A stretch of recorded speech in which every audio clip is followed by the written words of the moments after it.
Assalamualaikum warahmatullahi wabarakatuh.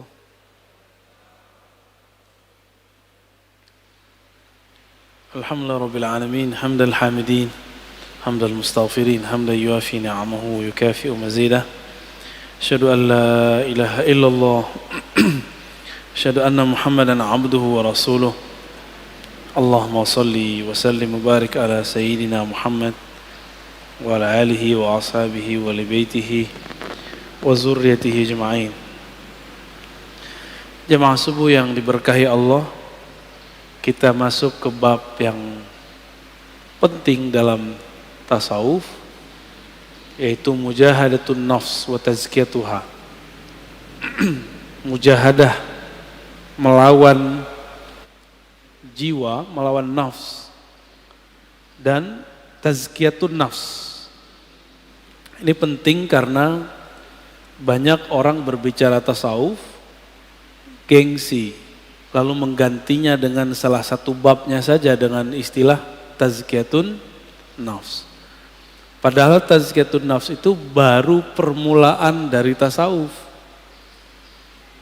Saya sudah sering menceritakan bahwa di beberapa masjid dan komunitas dulu, ya, itu sekitar 5 tahun lalu, sebelum kita koar-koar kayak sekarang, itu pengurus kalau ngundang saya selalu bilang, Ustadz jangan sebut-sebut tasawuf, sebut saja tazkiyatun nafs. Saya balikin, yang Ustadz saya apa kamu? Kalau kamu mau begitu, kamu aja yang ngajar. Dah, saya pulang. Oh enggak Ustadz, bukan begitu. Udah. Kalau yang berbicara tasawuf bukan orang yang menjalaninya, bukan orang yang mengilmuinya, nggak apa-apa ente larang, gitu. Jadi kadang-kadang kita ini takut terhadap kebenaran, lalu ketakutan itu kita share ke orang. Gak usah khawatir, semua keilmuan itu ada yang lurus, ada yang menyimpang. Dalam bab fikih ada orang fanatis, orang taklid. Ada lawan dari taklid, orang yang menyerang mazhab, anti mazhab. Itu penyimpangan juga. Dalam bab akidah juga sama. Dalam bab tasawuf juga ada yang menyimpang. Bukan karena ada yang menyimpang lalu kita buang semua, nggak begitu caranya. Orang berilmu bisa memfilternya. Orang yang berguru bisa mengambil mana yang sebenarnya. Insya Allah. Alhamdulillah kita dari dulu punya masyaikh, punya guru yang membimbing kita untuk ini. Jadi antum gak usah khawatir. Ya. Kita masuk ke bab mujahadatun nafs. Apa arti mujahadah? Mujahadah dari kata jahada, yujahidu, mujahadatan, fa'ala, yufa'ilu, mufa'ala. Artinya apa? Bazlul juhd fi mukhalafatin nafs. Mengerahkan tenaga semaksimal mungkin untuk melawan kehendak-kehendak buruk dari dalam jiwa. Jam segini enaknya tidur atau ngaji, menurut badan nih, tapi batin bapak maunya ngaji. Maka yang duduk sekarang itu bukanlah nafs yang ammarah, tapi nafs yang sudah mulai masuk ke gerbang mutmainnah. Baru gerbang pak, jangan senang dulu. Ya, an-nafs ini jiwa kita, sebagaimana sudah masyhur disebutkan dalam Al-Quran, ada yang disebut innan nafsa, sesungguhnya jiwa, ada yang apa? Ammarah, bukan amarah. Ammarah. Ammarah bahasa Arab artinya yukthirul amra, banyak nyuruh-nyuruh kepada apa? Bisu, dengan yang buruk-buruk. Jam 3 enaknya tahajud atau molor. Molor ya. Itu normal itu. Tapi mujahadatun nafs itu melawan sisi normal manusiawi, menjadi di atas itu. Yang nggak pernah tidur, yang nggak pernah capek itu siapa? Malaikat. Malaikat itu nggak pernah tidur. Maka di saat seseorang melawan rasa ngantuknya, dia sedang menghidupkan sisi malaikat dalam dirinya. Karena dalam diri kita ada karakter nuriyah, karakter malaikat. Kalau mau makan, antum mau makan nih. Normalnya orang kalau pagi-pagi jam 7, jam 8 lapar nggak? Terus antum shaim puasa, malaikat makan nggak? Itu namanya mukhalafatun nafs, mencoba melawan kebiasaan diri. Biasanya makan, dia nggak makan. Jiwa itu level pertama namanya ammarah bisu, an-nafs al-ammarah bisu, jiwa yang selalu mengajak kepada yang negatif. Enggak saya, enggak antum, sama. Mau ustadz, mau kiai, hatta wali, apalagi cuma wali murid ya. Hatta wali Allah itu ada an-nafsnya al-ammarah bisu dalam dirinya. Bedanya dia bisa meredamnya. Jadi jangan dikira para wali itu selamat juga dari an-nafs al-ammarah. Dia ada dalam dirinya, namun Allah mengizinkan untuk meredamnya. Ciri-ciri an-nafs al-ammarah, ide-idenya untuk berbuat yang rendahan itu lebih banyak daripada yang tinggi, yang bernilai. Keinginannya untuk berbuat yang buruk lebih banyak daripada keinginannya melakukan kebaikan. Itu ammarah bisu. Bahkan ammarah bisu ini lawan dari nafsul mutmainnah. Dia menjadi agen-agen maksiat.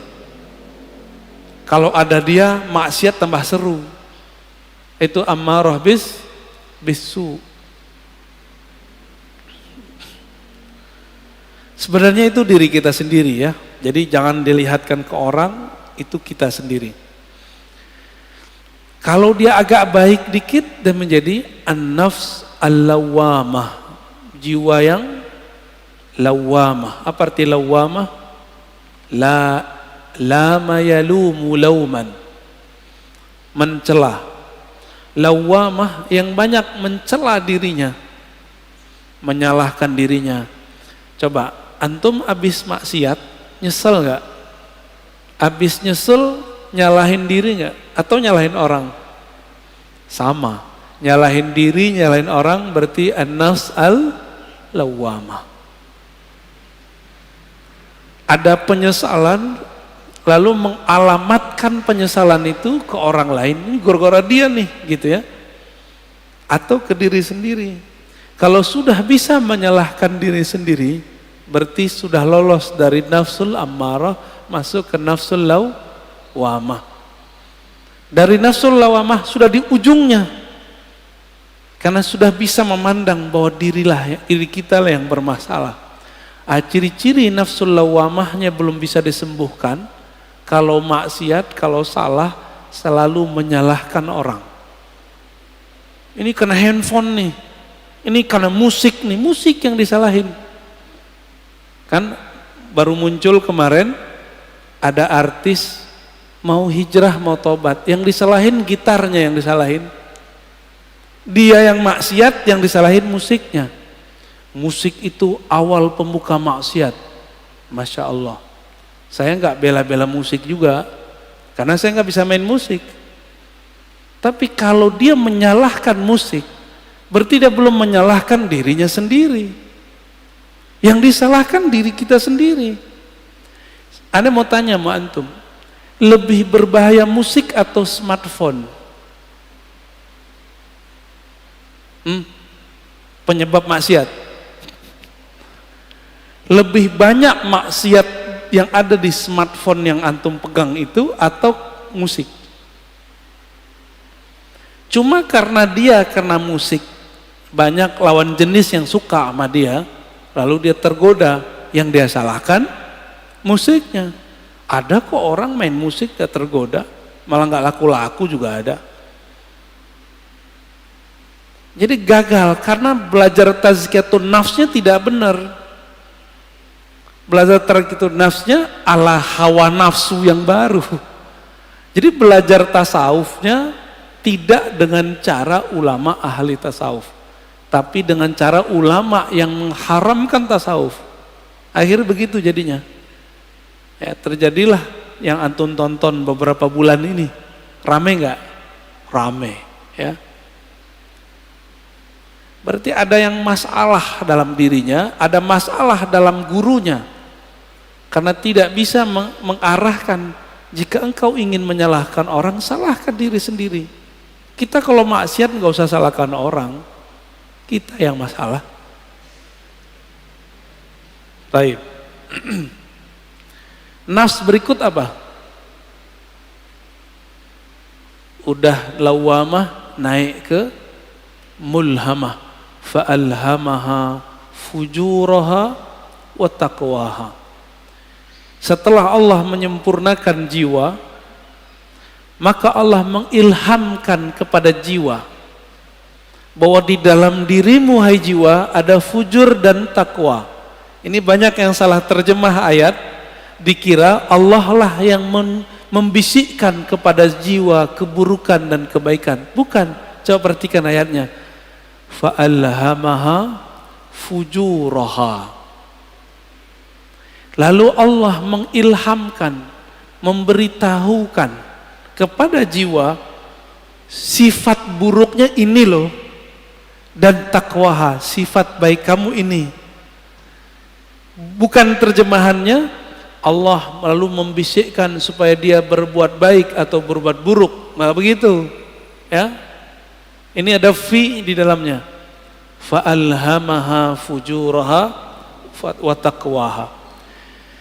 Ada satu riwayat yang masyhur di kitab-kitab, cuma sayang setelah diteliti Imam Suyuti, Imam Ibnu Jauzi, riwayatnya dhaif. Tapi maknanya sahih. Sesuai dengan ayat-ayat ini. Bahwa dahulu kala awal Allah menciptakan nafs jiwa. Ini riwayat didhaifkan. Emang dhaif, setelah saya teliti dhaif. Tapi riwayat ini saya masukkan ke Israiliyat. Kalau masuk ke Israiliyat kita boleh cerita. Ya. Tatkala Allah menciptakan nafs, lamma khalaqallahu nafs. Ketika Allah menciptakan jiwa, maka Allah bertanya, man ana wa man anta. Aku siapa, kamu siapa? Apa kata jiwa? Anta, anta, ana, ana. Apa kata jiwa? Ente, ente, ane, ane. Jadi yang suka ngomong gua, saya, itu sifatnya nafs. Jujur, suka nggak ngomong saya, menurut gua, seneng nggak? Seneng ya? Kok dia nggak menghargai saya, gitu? Pernah ngalamin gitu nggak? Ya, kok dia nggak menghargain aku? Nah, ada perasaan begitu dalam berinteraksi? Berarti nafsnya lagi on, Pak. Lagi on itu. Ditanya lagi, man anta? Waman ana, siapa kamu, siapa aku? Sama jawabannya, aku, engkau. Makanya sifat egois itu sifatnya nafs, bawaan nafs. Jadi nafs ini itu dulu pernah Allah Subhanahu wa taala celupkan kepada bi'iruz zulumat, ke dalam kegelapan syahwat. Masing-masing kita punya, Pak. Walaupun soleh-soleh nih kayaknya, berjenggot, berkopiah, bergamis, bersarung, nafsu kita sama-sama jeleknya. Mau saya, mau antum sama. Ya, jadi nggak usah putus asa ya. Biasa aja. Siapa tahu antum lebih mulia dari aneh. Gitu, dalam nafs. Tapi kalau udah merasa mulia berarti nafsnya udah rusak. Nafsnya udah rusak. Baik. Lalu Allah buatlah nafs itu lapar. Dibuat lapar itu nafs. Sekian ribu tahun dia lapar. Lalu Allah bertanya lagi, Ayyatuhan nafs, man ana wa man anta. Saya siapa? Engkau siapa? Kata Allah. Barulah nafs itu merasa butuh. Apa kata nafs? Ya Rabb, anta Rabbi. Engkau adalah Rabbku, Tuhanku. Sedangkan aku adalah hambamu. Inilah asal muasal daripada tazkiyatun nafs, mujahadatun nafs. Jadi nafs ini hanya bisa dikekang dengan satu hal, lapar. Gak bisa lebih, gak bisa kurang. Gak bisa lebih dari itu, gak bisa kurang juga dari itu. Dibikin lapar dia. Jadi kalau antum merasa bahwa kok susah ngelola diri ini, puasa. Jangan hanya puasa fisik, mulai puasa yang sifatnya lebih detail. Pernahkah kita puasa gadget? Pernahkah kita puasa ngomong yang buruk-buruk? Jangan puasa ngomong gak ngomong sama sekali. Puasa tidak ngomongin orang, bisa gak? Pernahkah kita puasa tidak memikirkan dunia? Syekh Abdullah Faiz Ad-Daghestani An-Naqsyabandi itu kalau beliau terpikir dunia, beliau tobat mandi wajib. Mandi tobat. Ada orang begitu, Pak. Kalau kita baru bangun tidur ingat dunia nggak? Nyari handphone. Bener. Antum bangun tidur nggak nyebut nama Allah? Allah cemburu. Untung masih dikasih nyawa bangun subuh. Alhamdulillahirabbil alamin. Baik. Itu an-nafs al-mulhamah. Allah ngasih tahu kepada jiwa di dalamnya ada fujur, kekejian, kehinaan, syahwat yang meledak-meledak, dan juga ada taqwaha, ada nilai baiknya. Maka sampai nanti, sampai kita mati, ini gak akan selesai. Walaupun sudah naik jadi nafsu mutmainnah. Maka jangan pernah merasa aman dari diri kita. Saya gak pernah merasa diri saya aman. Apalagi udah sok-sok suci, doain orang lupa doain diri sendiri. Aku doakan kalian husnul khotimah, dia lupa sama dirinya sendiri. Baru tobat dari musik, udah sok menggurui orang lain. Dia belum tobat daripada egonya. Baru hijrah beberapa bulan, udah berani menggurui orang lain. Lupa menggurui dirinya. Lalu melihat orang lain yang melakukan hal masa lalu dia dengan pandangan hina. Kita agak sedih dengan orang-orang begini, ya. Sedih dengan diri kita sendiri. Kok kita mau juga nonton orang begitu? Ya. Baik. Inilah gerbang mulhamah. Jika dia sudah mengenal sisi buruknya dan juga mengenal sisi baiknya. Kira-kira kalau orang berakal ngikutin yang mana? Karena dia sudah tahu di dalam dirinya ada sisi buruk, dia tidak menyesali putus asa kalau terjebak pada maksiat. Emang dari sononya udah begitu. Fa'alhamaha fujuraha wa taqwaha. Memang karakternya nafs ini begitu. Dia mengikuti yang rendah-rendah, fujur. Ada yang halal, maunya yang haram. Emang begitu kita.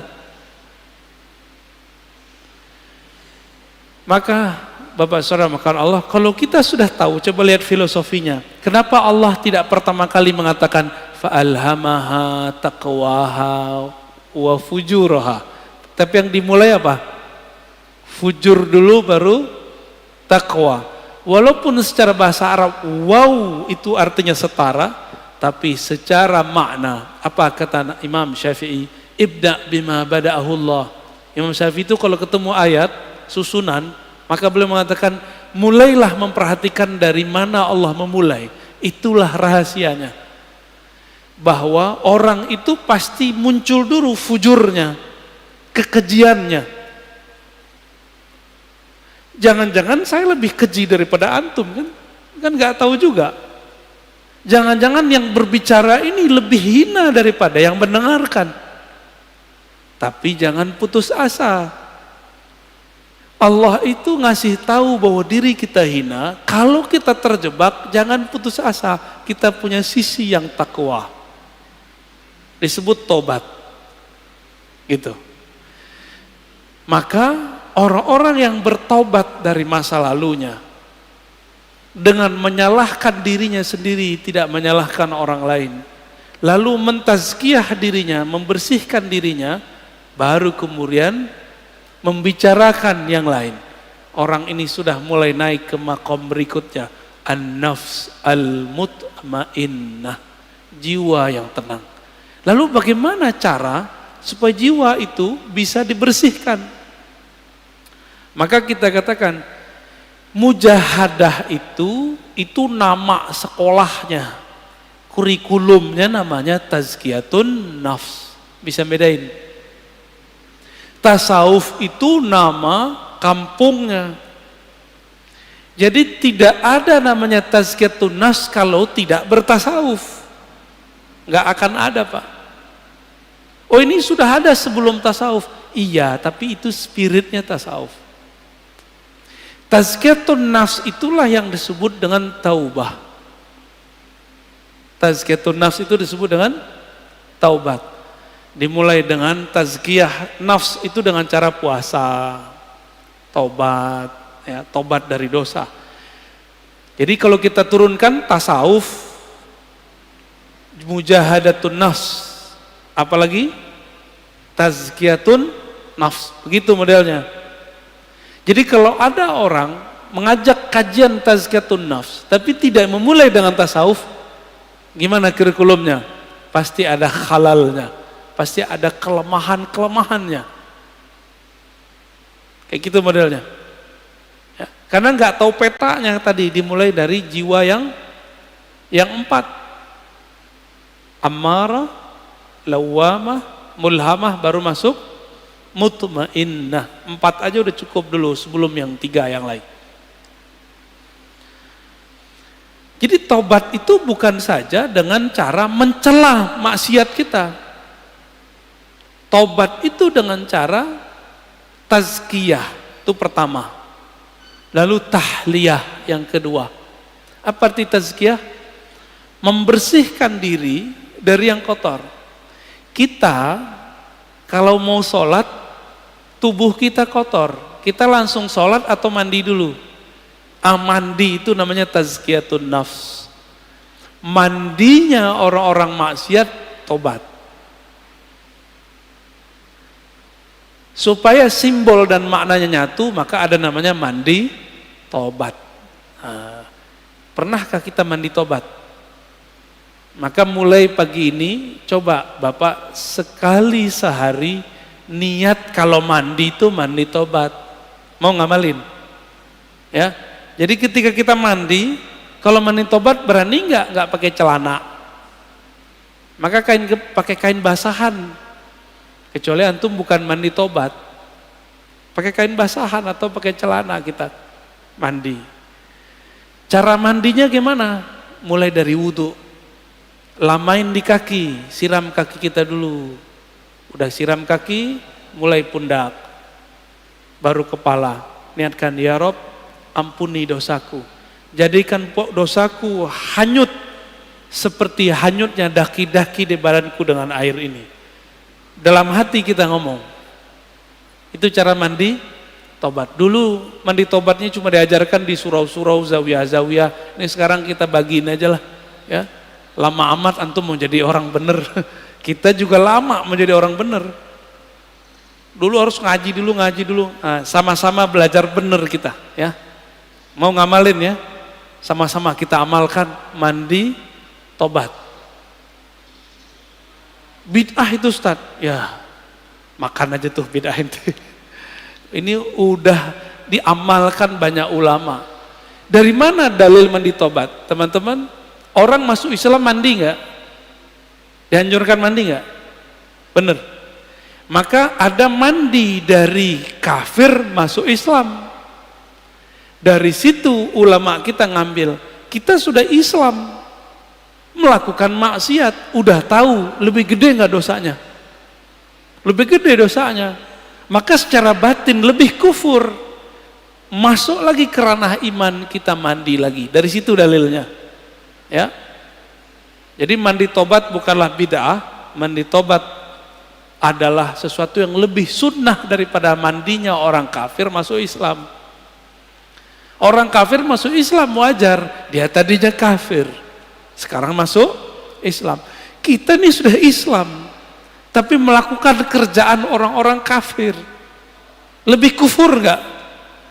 Lebih wajib nggak kira-kira mandi tobatnya? Menurut saya itu lebih wajib. Ya, coba mandi tobat. Ini amalan para wali Allah. Para wali Allah itu teman-teman, sahabat-sahabat Allah, amalan intinya itu tobat. Tobat itu adalah praktek tazkiyatun nafs. Ini ada orang ngaji tazkiyatun nafs tapi nyalahin ini, nyalahin itu nggak benar tazkiyatun nafsnya. Kalau mau jadi diri kita benar, orang lain benar, mulai dari tobat.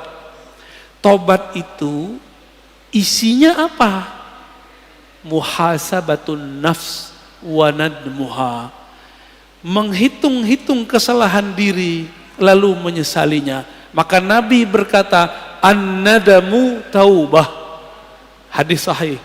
Yang disebut tobat itu kamu menyesali.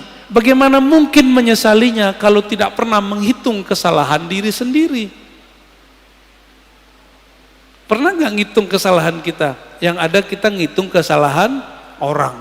Kesalahan gitar, kesalahan musik. Musik lagi yang disalahin. Orang teman lagi yang disalahin. Itu di luar gak ada. Minum khamar itu tua, kalau gak diminum gak masalah kan? Masalahnya antum minum itu aja. Baik. Tasawuf dalamnya apa? Mujahadatun nafs. Dalamnya lagi apa? Tazkiyatun nafs. Inti tazkiyatun nafs apa? Taubat. Ciri-ciri orang tobat, dia suka mencari kesalahan dirinya sendiri, bukan kesalahan orang lain, apalagi kesalahan kelompok lain. Paham? Apalagi kesalahan thariqat lain, manhaj lain. Kalau di dunia kerja, ciri-ciri orang yang sudah tobat, pribadi tobat, dia kalau ada kesalahan dalam pekerjaan tim tidak suka menyalahkan kawannya, tapi dia suka menyalahkan dirinya sendiri. Makanya kemudian prinsip-prinsip agama ini sudah menjadi sistem dalam perusahaan-perusahaan. Ada namanya report, benar. Report, laporan. Laporan harian, laporan mingguan, laporan bulanan, laporan tahunan, benar. Itu namanya muhasabah. Jika orang-orang sekarang bekerja untuk dunia pakai prinsip tobat, kenapa untuk akhirat tidak menggunakan prinsip tobat? Jika ada perusahaan tidak menggunakan sistem report, kira-kira dia punya kemajuan nggak masa depan? Nggak ketahuan dia maju. Dia ngerasa maju tapi nggak maju-maju. Samalah kira-kira begitu. Jika seorang jiwa, suatu kelompok sibuknya dengan kesalahan orang, tidak sibuk dengan kesalahan diri sendiri, spiritualnya gak naik-naik. Ya, jumlah orangnya bisa tambah banyak, tapi jiwa mereka tidak berkualitas.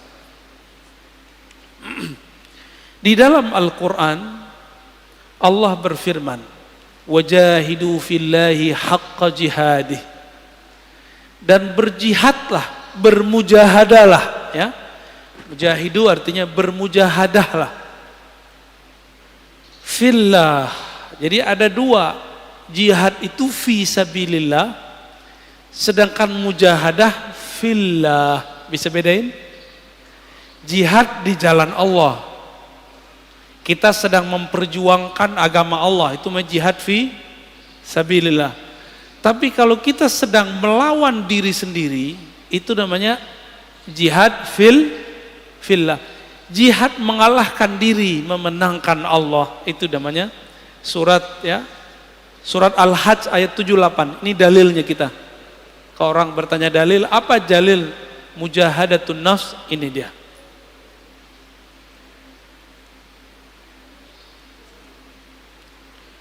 Dan dalam surah Al-Ankabut ayat 69 Allah berfirman, "Walladzina jahadu fina lanahdiyannahum subulana."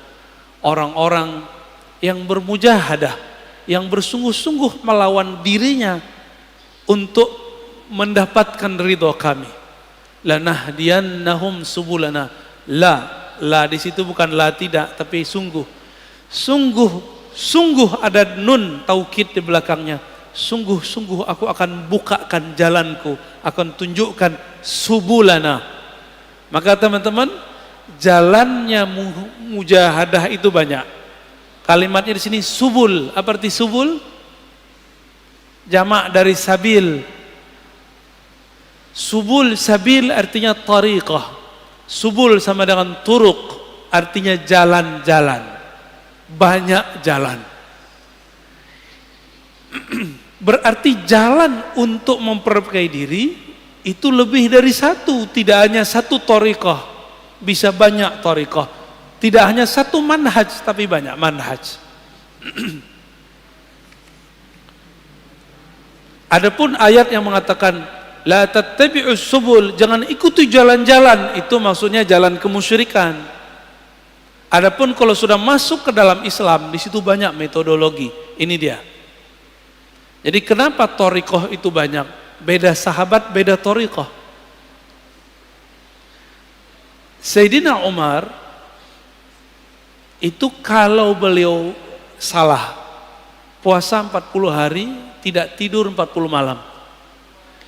Ada yang kuat thariqatnya Umar? Ada yang kuat thariqat Umar? Bid'ah enggak?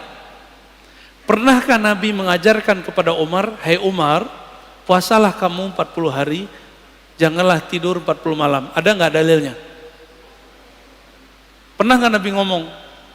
Enggak. Umar dapat 2 ayat ini langsung dipakai. Maka Umar itulah dalilnya, dan itu ada di Sahih Bukhari. Jadi 40 mujahadah, 40 khalwat, puasa siang hari, tidak tidur malam hari, bukan berarti itu over, bukan. Itu thariqahnya sahabat. Ini kita baru zikir 5.000 udah disebut riya. Ya.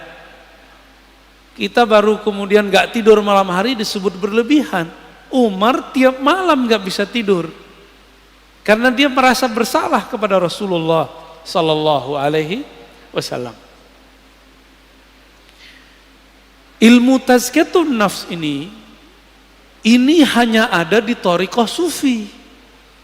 Sekarang banyak orang menyerang thariqat sufi. Kira-kira bisa benar gak dirinya? Gak bisa benar, Pak. Kita mau tazkiyatun nafs, tapi orang ahli tazkiyatun nafs kita serang. Bisa benar gak kita? Gak bisa benar. Ya. Tasawuf itu ada menyimpang. Kan kita udah jelaskan dari awal. Tidak hanya di kalangan sufi, di kalangan ahli fikih aja ada penyimpangan, di kalangan ahli hadis aja ada penyimpangan. Apalagi di kalangan sufi. Lalu gimana supaya tidak menyimpang? Maka ilmu itu mesti bersanad kepada ahlinya. Selesai masalah sebenarnya. Bolak-balik situ aja, Pak, ya. Ini perintah bukan? Wajahidu fillahi haqqa jihadih. Surat Al-Hajj 78. Bermujahadahlah kamu melawan dirimu untuk menemukan Allah dengan haqqa jihadih, dengan perjuangan yang sebenar-benarnya. Ini wajib bukan? Ini bukan sunat, Pak. Maka bertasawuf itu wajib atau sunat? Tidak ada tasawuf tanpa mujahadah, tidak ada mujahadah tanpa tazkiyatun nafs. Itu namanya tasawuf. Berarti tasawuf wajib atau bukan? Wajib gak? Jadi jangan ngomong lagi tasawuf itu sunat. Bertasawuf itu wajib. Dalilnya ini ayatnya. Ma la yutimmul wajib illa bihi fahuwa wajib. Sesuatu kewajiban, ya, nggak bisa kita capai kecuali dengan satu metode atau sekian metode. Maka metode ini wajib ditempuh, wajib dipilih. Ini yang disebut dengan subulana, jalan-jalan kami. Ya, sudah mulai paham? Tapi biasa, mungkinkah Allah membiarkan jalan suci ini aman? Gak mungkin. Maka Allah titipkanlah, ya, ujian bagi orang-orang yang sedang bermujahadah di jalan tasawuf, supaya mereka meragukan tasawuf. Ragunya lewat ustadz juga, karena ustadznya ngomong pakai dalil juga bahwa tasawuf itu bid'ah, tasawuf itu dari Buddha, tasawuf itu dari Brahmana, tasawuf itu dari Kristen. Yang ngomong begitu kan orientalis. Giliran orientalis ngomong ente percaya, giliran kita yang muslim ngomong ente nggak percaya. Yang paling lucu musim maulid ini mau maulid, ya, benar mau maulid. Yang bilang maulid pertama kali dibuat orang Syiah kan orang Syiah. Salafi mengkafirkan Syiah, tapi giliran informasi tentang maulid ini mereka ambil, mereka percaya kepada orang kafir bahwa maulid ini dari Syiah. Padahal kita ahlus sunnah itu juga punya data sendiri bahwa maulid itu bukan dari Syiah, bukan dari Yesus. Ini yang paling lucu, selevel Syekh Saleh Fauzan, imam salafi sekarang di Saudi, itu menganggap maulid Nabi itu sama dengan memperingati kelahiran Yesus. Nyambung nggak? Ada nggak antum yang memahami maulid Rasul Sallallahu Alaihi Wasallam itu sama dengan kelahiran Tuhan? Ada nggak? Nggak ada kita yang begitu. Itu ilmu namanya ilmu su'uzon. Jadi manhaj mereka itu kita ganti istilahnya manhaj su'uzoniyah, ya, bukan manhaj salafiyah. Su'uzon tiap tahun dijawab nggak aja puas.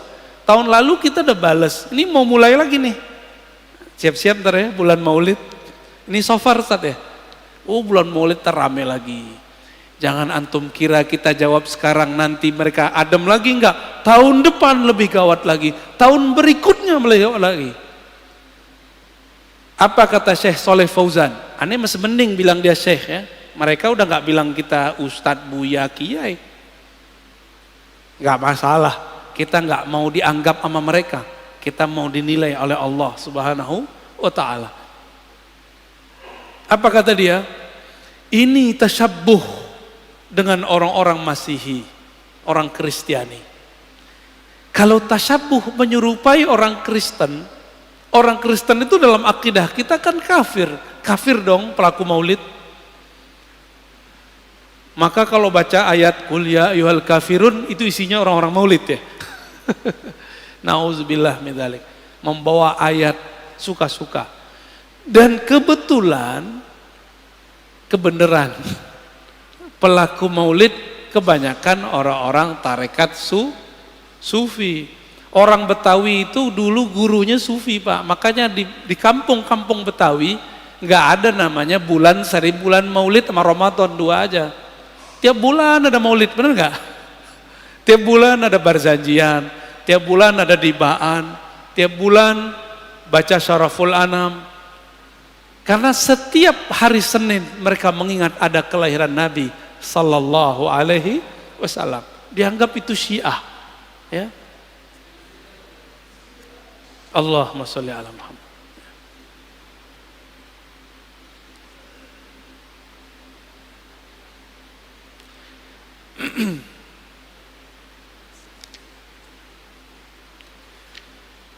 Tadi saya sudah hantarkan bahwa jiwa kita awalnya adalah an-nafs al-ammarah bisu, mengajak kepada keburukan. Tapi karakter jiwa, qabiliyatun litaghyir.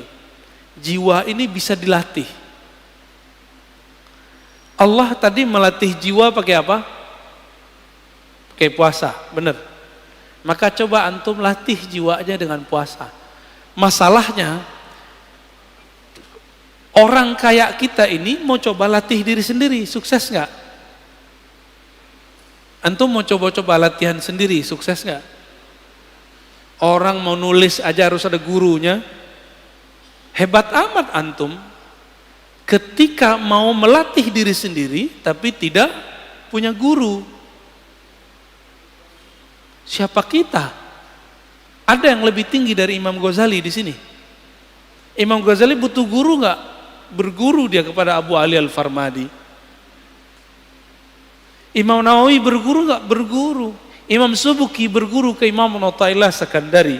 Ibn Athaillah Sakandari pengarang hikam berguru kepada Imam Al-Mursi. Imam Al-Mursi orang alim panjang umurnya, sahibul mukasyafah, berguru kepada Abul Hasan Syazili. Abul Hasan Syazili berguru kepada Ibnu Mashis. Begitu mereka. Muhammad Bahauddin Syah Naqsyaban berguru kepada gurunya Mir Kulal. Mir Kulal berguru kepada Baba Samasi. Hatta Syekh Abdul Qadir Jilani berguru kepada Hamad Ad-Dabbas. Gak ada yang gak berguru. Antum aja yang sok-sok hebat gak berguru, ya. Hebat amat ente gak berguru. Buat torikot sendiri ya. Ya, buat manjat sendiri ya silakan. Man la syaikha lahu la yuflih abadan. Siapa yang tidak berguru tidak akan pernah sukses selamanya.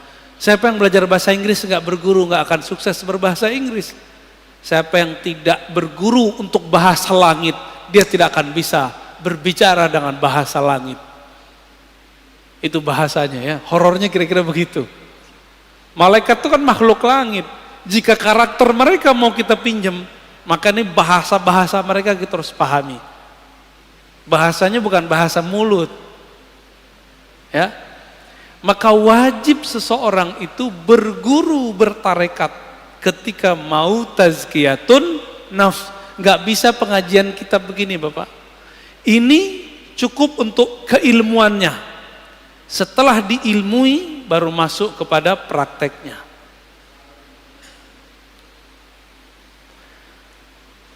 Beda orang, beda masalah. Ada sahabat Nabi datang mengatakan, "Ausini ya Rasulullah." Wahai Rasulullah, tolong ajarkan aku. Apa kata Nabi? La taqtab, jangan marah. Wahai Rasulullah, aku pengen yang lebih. Apa kata Nabi? Jangan marah. Sampai 3 kali. Falakal jannah, pasti masuk surga.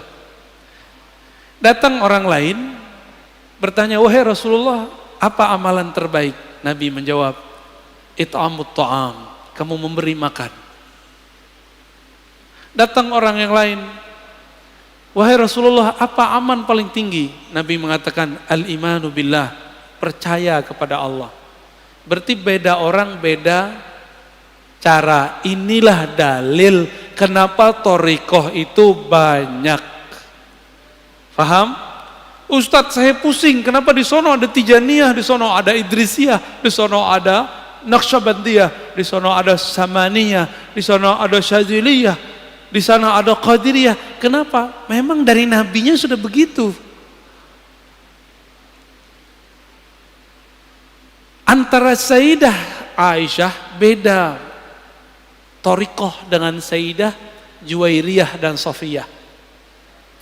Sayyidah Aisyah thariqatnya thariqat ma'rifat, ngaji. Sayyidah Safiyah thariqatnya thariqat zikir.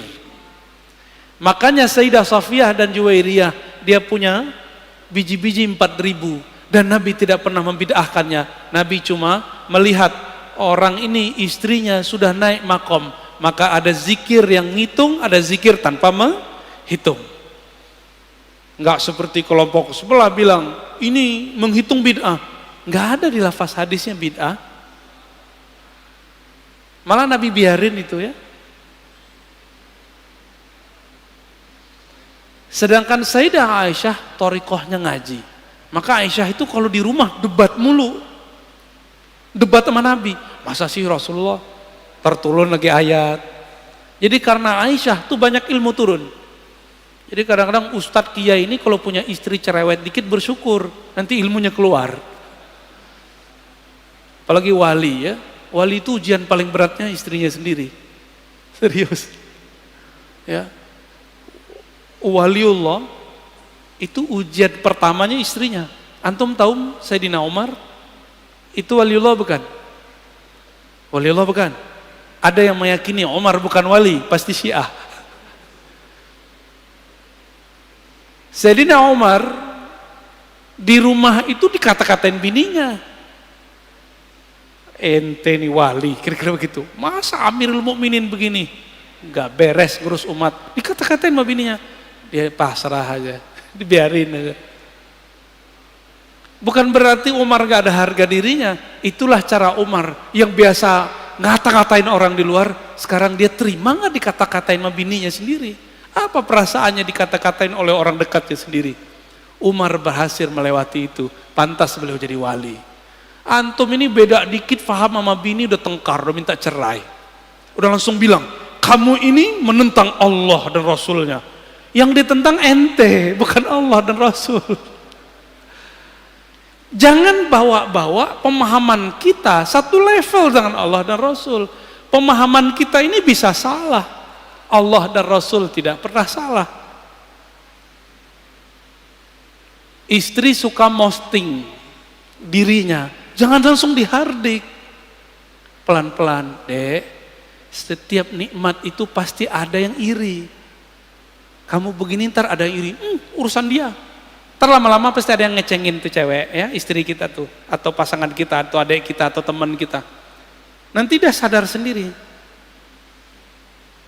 Lama pelan-pelan aja. Kamu kalau tidak take down itu foto, video, saya jatuhkan talak 1. Gak begitu caranya. Gak begitu caranya. Allah aja pelan-pelan mendidik nafs. SP1 ya kan?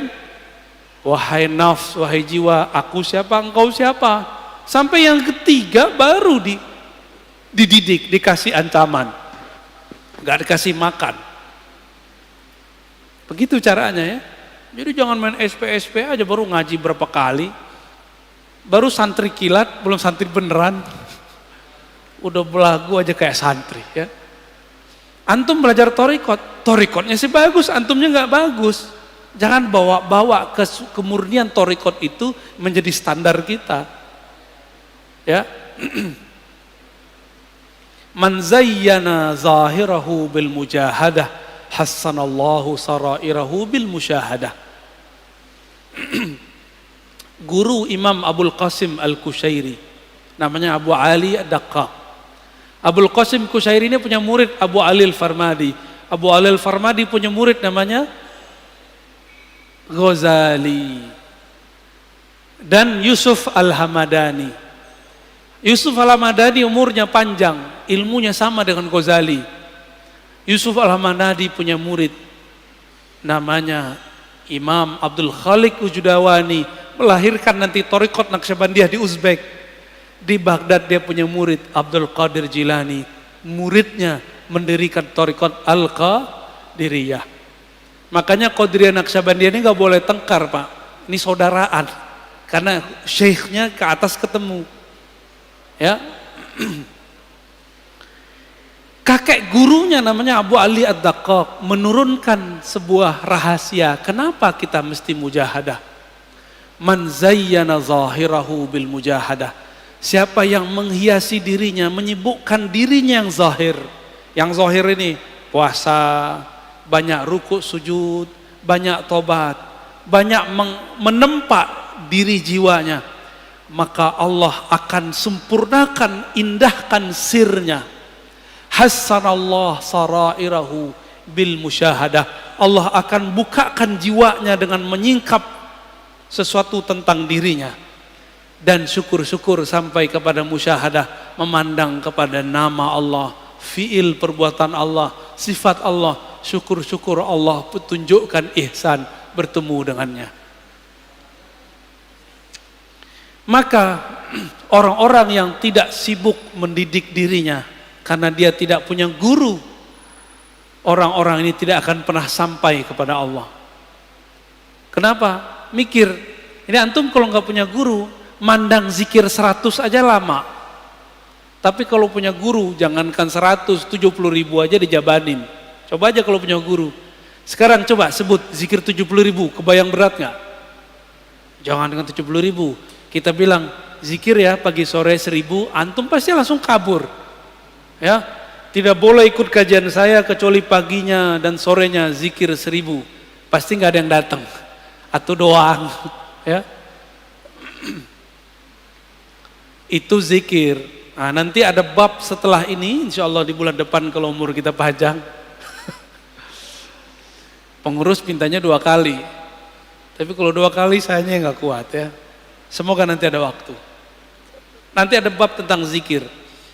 Jadi jangan langsung ke zikir, mujahadah dulu diri baru masuk ke zikir.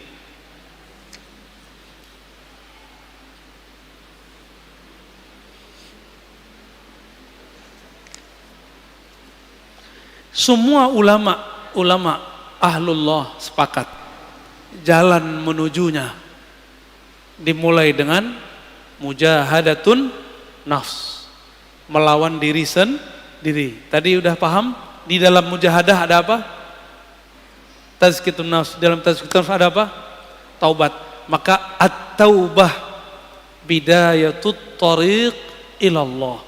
Taubat itu spirit dari tazkiyatun nafs adalah awal dari membuka jalan menuju Allah. Siapa yang tidak mulai dari jalan ini, maka dia tidak akan sampai kepada Allah. Mata tolong hati-hati hijrah. Hijrahlah fikrah dengan pemahaman yang benar. Hijrahlah mazhab dengan mazhab yang sahih. Hijrahlah thariqah. Dari thariqah nyalahin orang, sekarang nyalahin diri sendiri. Dari thariqah memandang aib orang, ke memandang aib diri sendiri. Disebutkan di kitab ini bagian terakhir yang mau kita katakan. Orang yang di dalam dirinya masih ada aib, pasti memandang orang lain dengan aib. Ini rumus. Man kana fi nafsihi aibun yara fi ghairihi aiban. Siapa yang melihat dirinya, yang tidak melihat dirinya punya aib, yang tidak sadar ada kesalahan dalam dirinya, pasti dia akan menyalahkan yang lain. Maka saya ini banyak aib, makanya saya masih sering nyerang kelompok sebelah ya. Tapi kita kenapa nyerang kelompok sebelah? Karena kita diserang bertubi-tubi setiap hari, setiap saat. Maka ini wajib hukumnya, karena hukumnya difa'un nafs, memperjuangkan pemahaman kita yang kita terima dari masyaikh yang bersanad kepada Rasulullah, insya Allah bukanlah aib.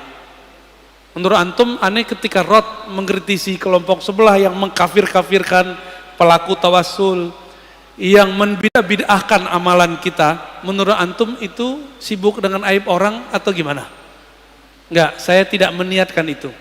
Saya ketika menanggapi kelompok yang menyalah-nyalahkan ulama kita, saya meniatkan untuk memperkuatkan diri kita dan jamaah kita. Ya, bukan mau cari-cari lawan. Mereka yang cari lawan. Kita dari dulu ibadah tenang-tenang aja kok ya. Maulid tenang-tenang aja, zikir tenang-tenang aja. Tiba-tiba mereka datang nyalah-nyalahin. Sekarang kita ngomong membalas, mereka tuduh memfitnah. Benar nggak? Berarti yang playing victim siapa? Itulah sikap psikopat ya, manhaj psikopatiyah. Nauzubillah min dzalik. Enggak pernah mau salah ya. Enggak pernah melihat diri ini bermasalah. Baik, cukup Ustaz. Dah. Dan teman-teman di ujung kita katakan, tidak ada orang yang aman. Kenapa? Karena qalbu hamba baina isba'ain min asabi'ir rahman, di antara jari-jari Allah. Kalau ini jari kan bebas-bebas mau diapa-apain. Maka jangan pernah merasa sok suci. Ya. Setiap hari antum harus menuduh diri sendiri, bukan menuduh orang lain. Maka ciri-ciri orang yang sudah lolos tazkiyatun nafs level 1, dia sudah mulai menuduh, jangan-jangan aku nih yang masalah. Ya. Maka di akhir beliau mengatakan, apa kata beliau? Al-mujahadah aslun min usulit tariq as-sufiyah. Mujahadah itu adalah pokok ajaran sufi. Wa man haqqaqal usul nalal wusul. Siapa yang membaguskan usulnya, pokoknya, dia akan tangguh cepat sampai kepada tujuannya. Wa man tarakal usul hurimal wusul. Siapa yang goyang pondasinya, usulnya, pokoknya, dia tidak akan pernah sampai. Biarlah mesin mobil kita, ya mesin lama, yang penting jalan, daripada mesin baru nggak pernah jalan. Biarlah mobil tua, tapi dia bertahap, ya, bertahap sampai, daripada mobil bagus tidak pernah diajak berjalan, ya. Maka tubuh ini mari diajak mujahadah. Mulai hari ini mujahadah, zikir pagi, zikir sore, cari guru, cari syekh mursyid yang bisa mendidik jiwa kita, yang dia juga tidak pernah menyalahkan orang lain, yang dia fleksibel seperti Nabi. Jika orang ini datang diajarkan dengan zikir A, jika orang ini datang zikirnya A tapi jumlahnya tidak sebanyak B, jika orang ini datang kemudian beliau pun lebih fleksibel. Begitulah ciri-ciri al-mursyid kamil mukammil. Dia bisa memahami muridnya, bukan pengen dipahami muridnya. Wassallallahu ala Muhammad. Fadhal.